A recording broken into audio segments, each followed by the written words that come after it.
The news, good evening. Mrs. Rosemary Waro is currently answering questions from members of the National Assembly on her qualifications and competence. Mrs. Waro is being considered for a post as minister. Earlier in the day, the National Assembly approved Mr. Anthony Dejac, Mr. Flavien Joubert, Mr. Justin Valentin, and Mr. Errol Fonseca as ministers. They are among 13 ministers being proposed by President Wavel Ramkalawan. Yesterday, the National Assembly approved the nomination of 3 ministers, Nadi Hassan, Peggy Vidot, and Patricia Franco.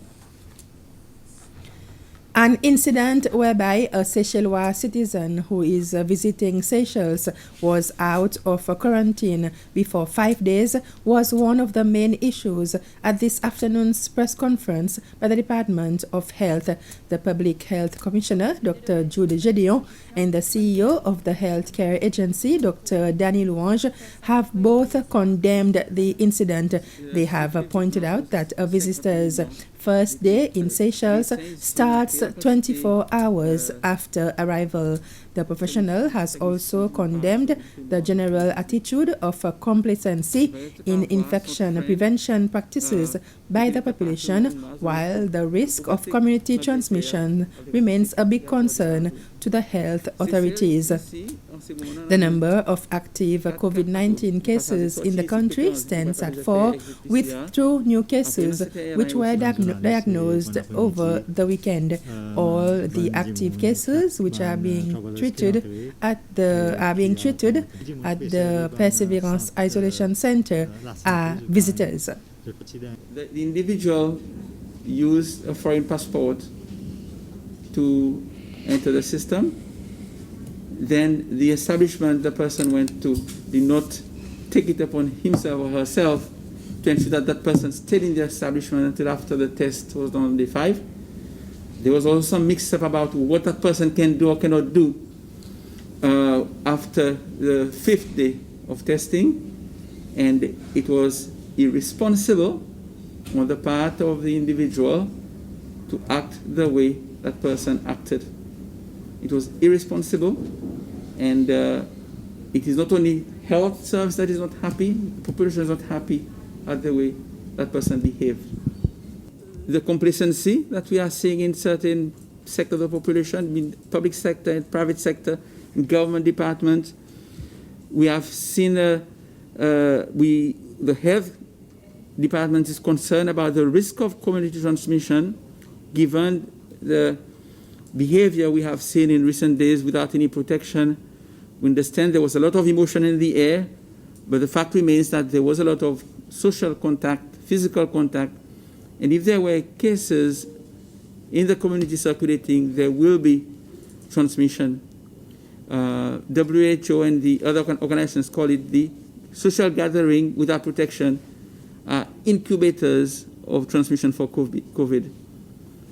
So we hope we are remaining on high alert. Our health facilities have been alerted to remain on high alert in case they get people present with symptoms to be tested immediately.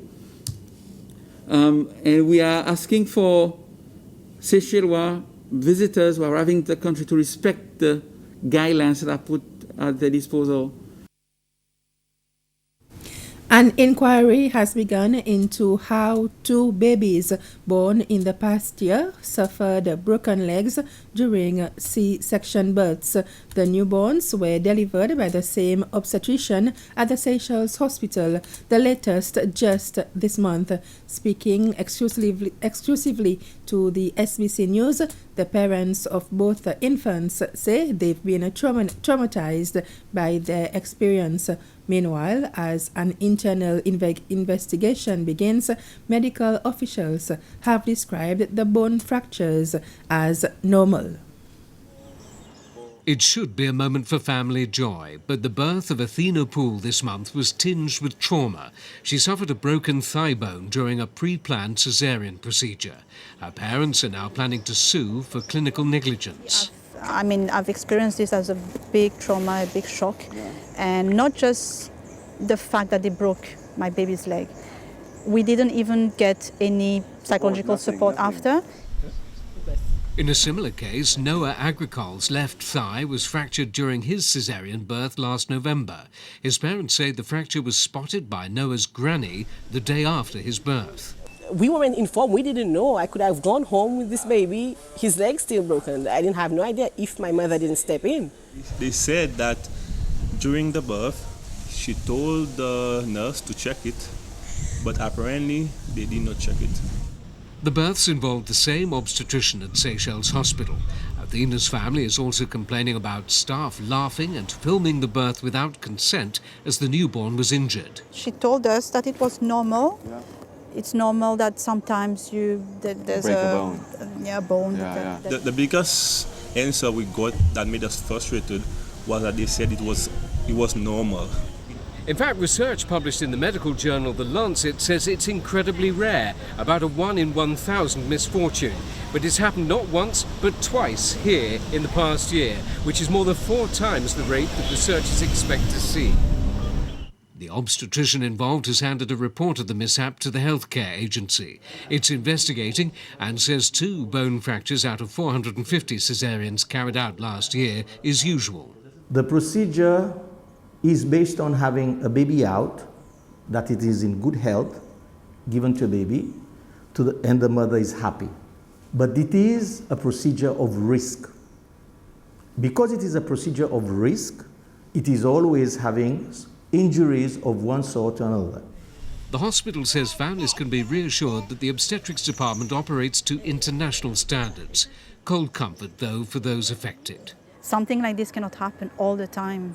I don't know how many mothers, how many babies have gone through this. Athena is at home now and doing well. Noah's family, meanwhile, are waiting to see if their little boy, who's now crawling, will grow up with long-term mobility problems. On the occasion of the International Stroke Day, the Seychelles Stroke Foundation partnered with the SPTC to help educate people on the risks associated with stroke.